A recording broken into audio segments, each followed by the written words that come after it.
이제 우리 하나님의 말씀 성경을 읽겠습니다. 아멘. 하나님께서 오늘 우리에게 주신 말씀은 시편 81편의 말씀입니다. 우리 시편 81편 8절부터 우리 마지막 16절까지의 말씀 한 절씩 교독하도록 하겠습니다. 제가 먼저 교독합니다. 내 백성이여 들으라. 내가 내게 증언하리라. 이스라엘이여 내게 듣기를 원하노라. 너희 중에 다른 신을 두지 말며 이방 신에게 절하지 말지어다. 나는 너를 애굽 땅에서 인도하여 낸 여호와 내 하나님이니 내 입을 크게 열라. 내가 채우리라 하였으나 내 백성이 내 소리를 듣지 아니하며 이스라엘이 나를 원하지 아니하였도다. 그러므로 내가 그의 마음을 완악한 대로 버려두어 그의 임의대로 행하게 하였도다. 내 백성아 내 말을 들으라. 이스라엘아 내 도를 따르라. 그리하면 내가 속히 그들의 원수를 누르고 내 손을 돌려 그들의 대적들을 치리니 여호와를 미워하는 자는 그에게 복종하는 자일지라도 그들의 시대는 영원히 계속되리라. 우리 함께 읽겠습니다. 또 내가 기름진 밀을 그들에게 먹이며 반석에서 나오는 꿀로 너를 만족하게 하리라 하셨도다. 아멘. 여러분, 우리가 살고 있는 시대는 점차 이제 첨단 기술이 계속해서 발전하고 있는 그런 문명에서 우리가 살고 있죠. 이 기술이 실생활에 적용되면서 하루가 다르게 우리는 편리한 삶을 영위하고 있습니다. 최근에 아내랑 식사를 하기 위해서 식당을 갔었는데 그 식당에서 이 음식을 서빙을 로봇이 하고 있더라고요. 사람은 그냥 음식 접시를 받아서 식탁에 내려놓기만 하면 되는 아주 놀라운 경험을 하게 되었습니다. 물론 그 순간 상상력이 막 발동을 해서 이런 상상도 해봤어요. 이 로봇이 계속 나를 추적해서 따라다니면서 나를 처치하는 그런 프로그램이 내장되어 있는 그런 살상 무기면 참 생각만 해도 아찔하다, 이런 생각도 해보게 되었습니다. 제가 어떤 영화나 드라마를 좀 너무 많이 본 거죠.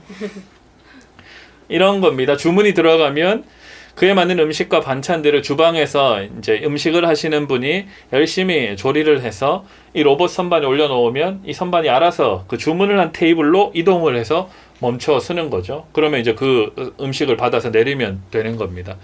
참 신기하고 또 편리하다라는 느낌이 들었습니다. 또 이런 경우도 있죠. 저는 아파트 5층에 살고 있는데 그래서 주로 이제 집을 나설 때는 엘리베이터를 사용합니다.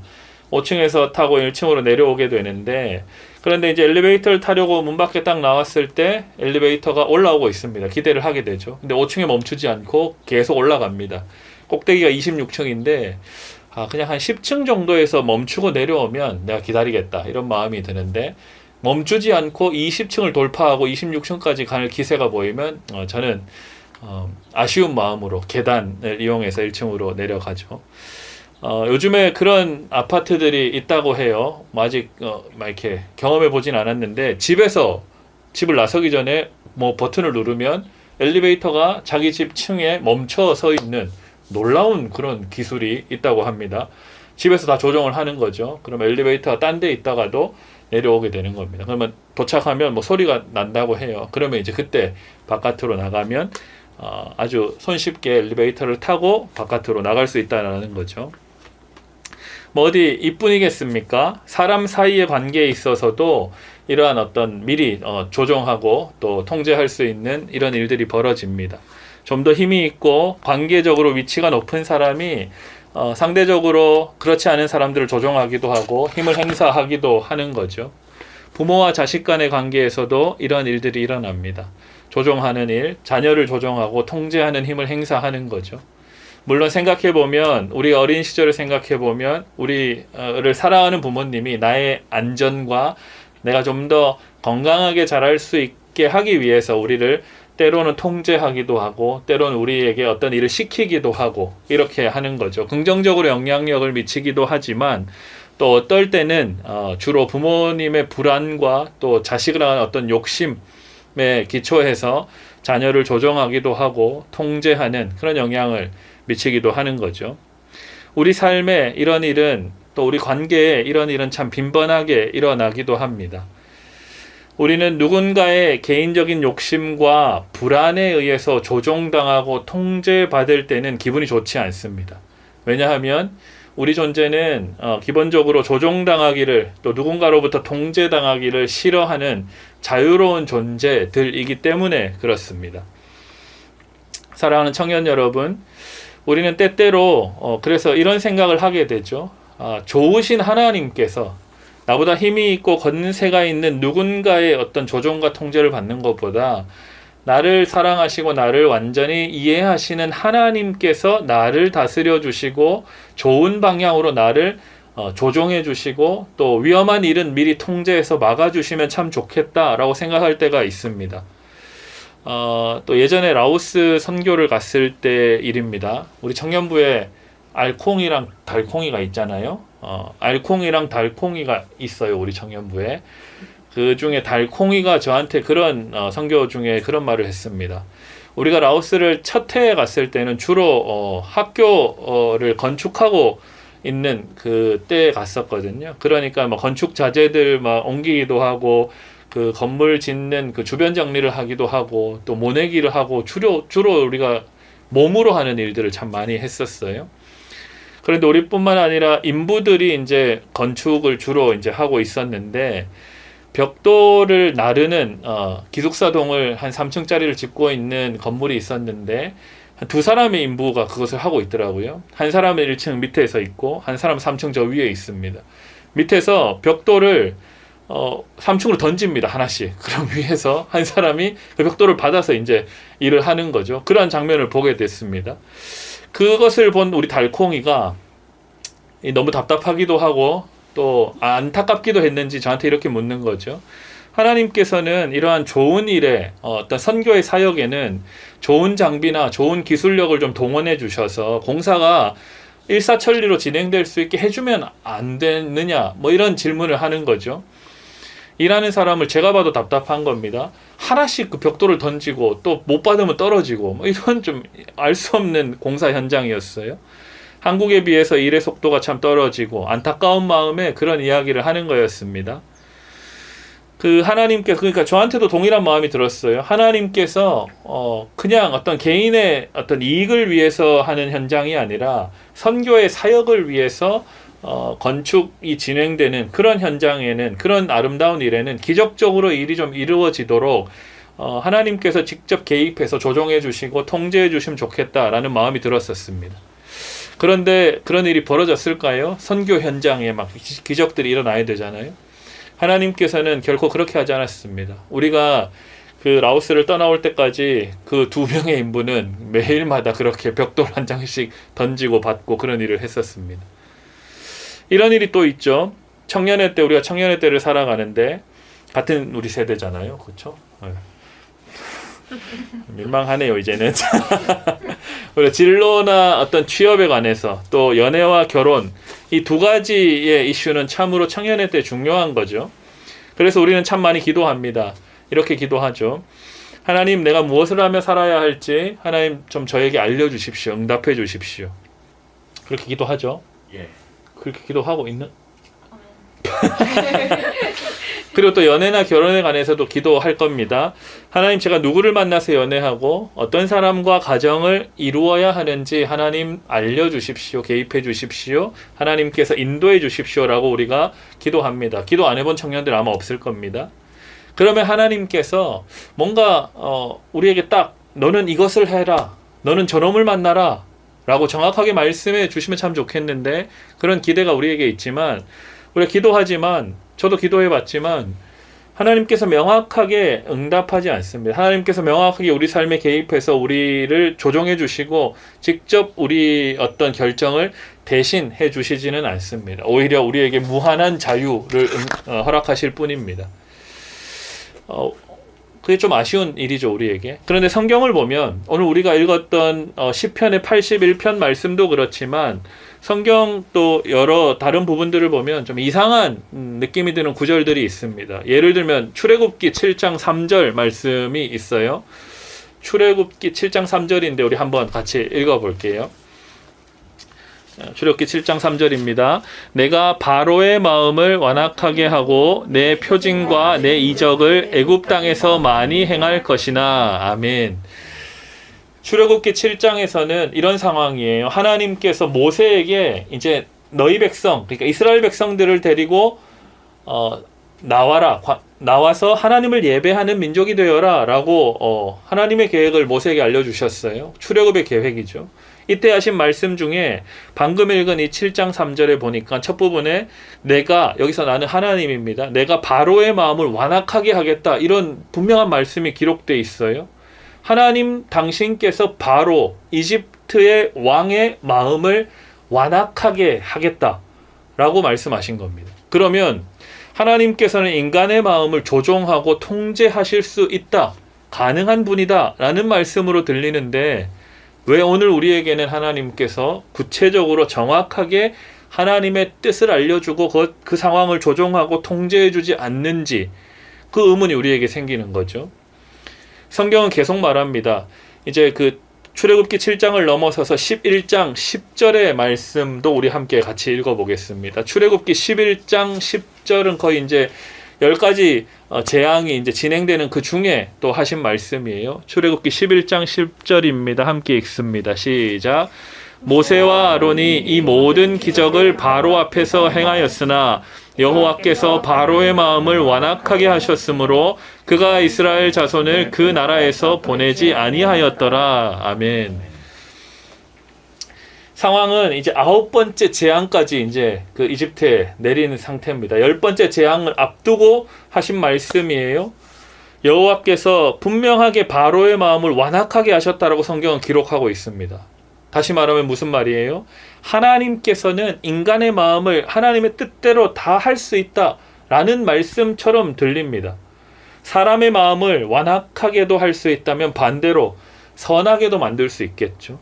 우리의 마음도 하나님의 뜻대로 조종할 수 있지 않겠습니까? 만약에 그렇다면 우리가 살고 있는 이 땅에 범죄도 없어질 수 있고 억울하고 슬픈 일도 없어질 수 있을 텐데, 왜 하나님께서는 우리의 마음을, 모든 사람들의 마음을 조종하지 않으시고 또 모든 사람들의 행동을 통제하지 않으시는 걸까요? 왜 여전히 이 땅은 범죄가 가득하고 슬픈 일이 벌어지고 억울한 일이 생기고 있는 걸까요? 오늘 우리가 본문으로 함께 읽은 시편 81편으로 돌아가 보겠습니다. 이 시편 81편은 이스라엘 백성들이 초막절이 되면 불렀던 노래이자 시였습니다. 세 개의 중요한 절기가 있었는데 매년마다 그 셋 중에 하나가 초막절입니다. 초막절은 어떤 날이었냐면, 하나님께서 하나님의 백성들을 애굽에서, 이집트에서 구출해서 출애굽하신 뒤에 시내산으로 이끄시고 가나안 땅으로 나아가게 하신 그 은혜를 기억하는 절기였어요. 출애굽했던 은혜, 그래서 초막을 치고 살았던 그 조상들의 그때 하나님의 역사를 기억하고 기념하는 절기였습니다. 그래서 매년마다 이 초막절을 지키면서 하나님께서 구원해 주신 그 기적적인 은혜를 생각하며 노래하는 거예요. 그때 오늘 우리가 읽었던 시편 81편을 불렀던 겁니다. 그런데 여기에도 보면 분명히 하나님의 전능하신 능력인 조종하고 통제하시는 모습이 기록되어 있습니다. 오늘 우리가 본문으로 읽었던 시편 81편의 12절 말씀 함께 읽어보겠습니다. 12절입니다. 시작. 그러므로 내가 그의 마음을 완악한 대로 버려두어 그의 임의대로 행하게 하였도다. 아멘. 무슨 말이죠? 출애굽기에 이어서 시편에까지 하나님께서 사람의 마음을 완악하게 만드실 수 있다라는 말씀입니다. 그런데 앞에서 출애굽기의 두 구절만 살펴봤는데 방금 읽었던 시편 81편은 조금 더 구체적으로 말씀합니다. 하나님께서 인간의 마음을 조종하시고 통제하시는 것이 마치 앞서 제가 예를 들었던 그 서빙하는 로봇처럼 프로그래밍해서 통제하고 조종하는 것이 아니라 하나님께서 하시는 방식을 좀 더 구체적으로 말씀하고 있어요. 그래서 다시 12절의 말씀을 보면, 하나님께서 인간의 마음을 본성 그대로 두실 때 사람은 완악하여진다. 자기 소견에 옳은 대로 행동하게 된다라는 말씀입니다.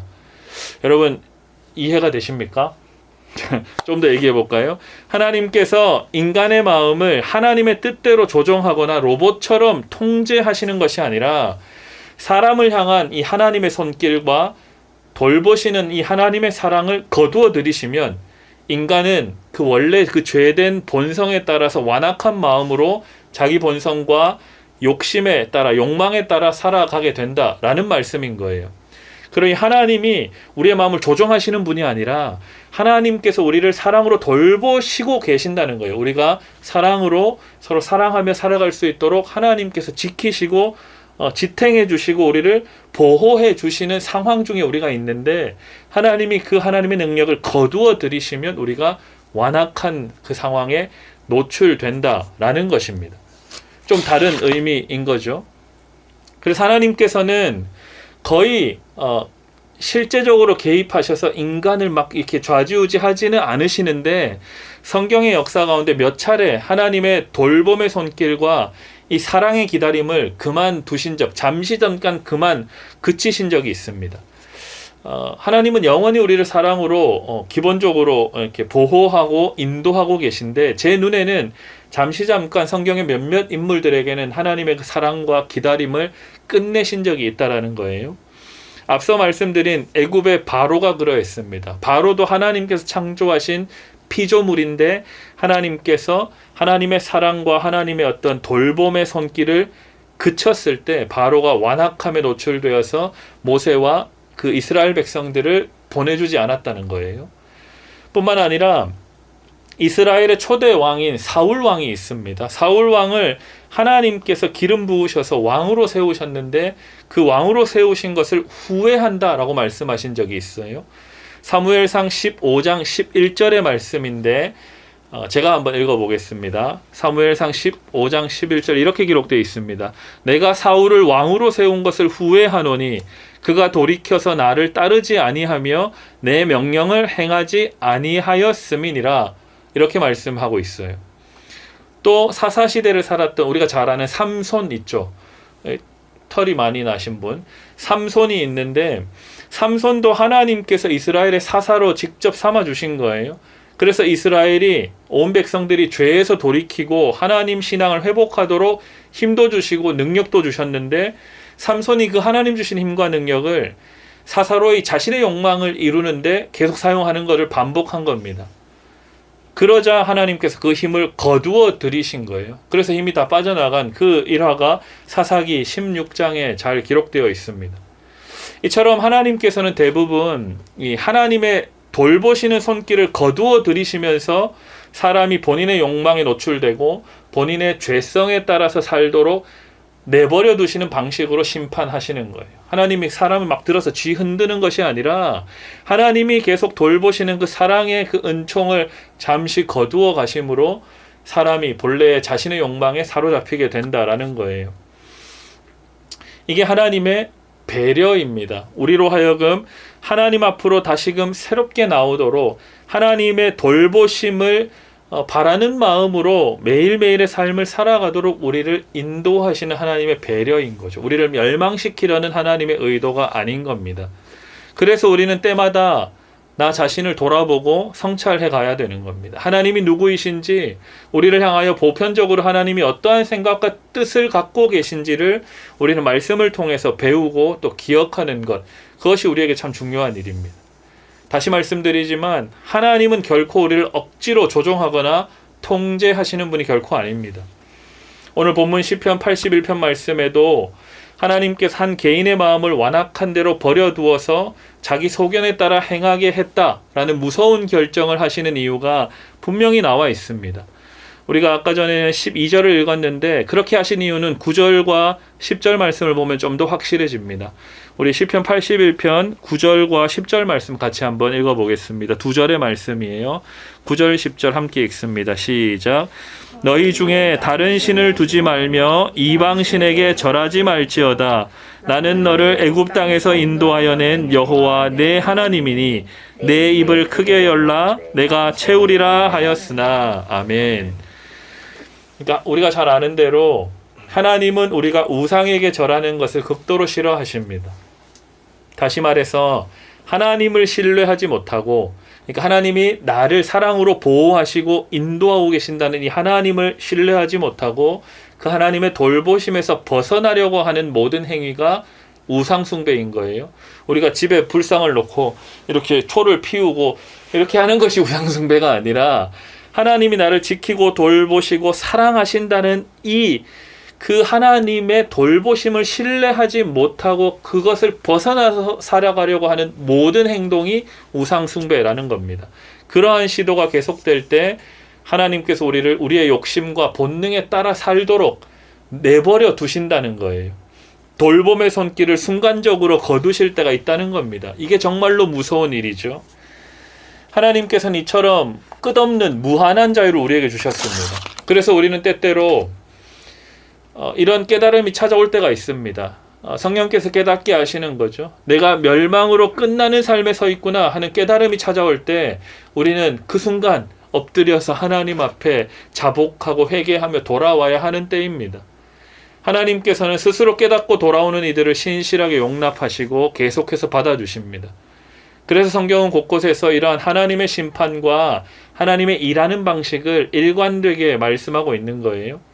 오늘 13절 말씀이 있는데 13절 말씀을 공동번역의 말씀을 통해서 보면 조금 더 이해가 쉬운데, 공동번역을 보면 13절 이렇게 말합니다. 아, 나의 백성아, 제발 내 말을 들어다오. 이스라엘아, 나의 뜻을 따라 걸어다오. 라고 말씀하고 있는 거예요. 그러니까 하나님이 우리를 막무가내로 조종하거나 통제하거나 명령하신 분이 아니라 인격적으로 우리에게 부탁하고 계신 겁니다. 제발 얘들아, 내 말을 들어보아라. 제발 이 생명의 길로 걸어가거라. 라고 우리를 설득하시는 분이라는 거죠. 왜 그래요? 우리를 하나님의 말씀으로 올가매고 하나님의 건의로 조종하는 것이 아니라 하나님이 예비해 놓으신 본래부터 있었던 생명의 삶, 참된 인생, 그 만족하는 삶으로 우리를 초대하는 것이기 때문에 억지로 우리를 줄을 묶어서 데리고 오시지 않는다는 겁니다. 우리로 하여금 그 하나님의 만족스러운 어떤 계획 안으로 우리가 걸어 나오도록 우리를 기다리시고 계속해서 우리에게 알려주시고 초대하고 계시기 때문에 그렇습니다. 사랑하는 청년 여러분, 오늘도 하나님께서 우리를 선하신 손길로 돌보시고 사랑으로 붙들어 주셔서 우리가 이 자리에 함께 예배할 수 있는 겁니다. 하나님께서는 분명히 말씀드리지만 우리를 억지로 조종하고 통제하지 않으십니다. 오히려 무한한 자유를 너무나도 넘치게 주십니다. 그래서 우리가 하나님의 선한 뜻과 계획을 알게 되어서 참된 구원으로, 생명으로 나오기를 기다리고 계시는 거죠. 하나님의 나를 향한, 우리를 향한 사랑을 깨닫게 되는 것이 구원의 문을 열게 하는 거예요. 그리고 그 구원의 길에 동참해서 계속해서 하나님의 사랑을 적극적으로 누가 이야기하지 않아도 그 하나님의 사랑을 갈망하는 삶을 계속해서 선택하며 살아가게 될 겁니다. 그래서 우리의 모든 능력과 자원과 모든 것을 쏟아부어서 하나님의 뜻을 알려고 우리는 애쓰게 될 겁니다. 그리고 그 영원한 삶을 자발적으로 살아가게 될 것이죠. 그 삶으로 하나님께서 오늘 저와 여러분을 초대하십니다. 우리 모두 그 영원한 삶으로 나아가시기를 주님의 이름으로 축복합니다. 아멘. 기도하겠습니다. 하나님 아버지 감사합니다. 우리를 하나님이 예비해 놓으신 영원한 삶, 그리고 참된 만족이 있는 인생으로 우리가 나아갈 수 있도록 주님 인도하여 주옵소서. 우리를 올가매고 우리를 사로잡아서 하나님의 뜻이 있는 곳에 묶어 놓으려고 하는 것이 하나님 뜻이 아니라 하나님이 만들어 놓으신 계획과 그 영원한 삶을 향한 그 삶의 어떤 길 위에 우리를 초대하시고 우리를 부르셔서 함께 그 구원의 길로 나아가자고 우리를 지금도 부르시는 그 하나님의 음성에 응답하는 우리 청년들 다 될 수 있도록 주님 역사하여 주옵소서. 그래서 우리를 자유롭게 하시고 우리를 어디에 있든지 돌보시며 인도하시는 그 하나님의 사랑이 영원히 나를 향하여, 우리들을 향하여 끝나지 않도록 우리를 지켜주시고 인도하여 주옵소서. 감사드리며 우리 주 예수 그리스도 이름으로 기도드리옵나이다. 아멘.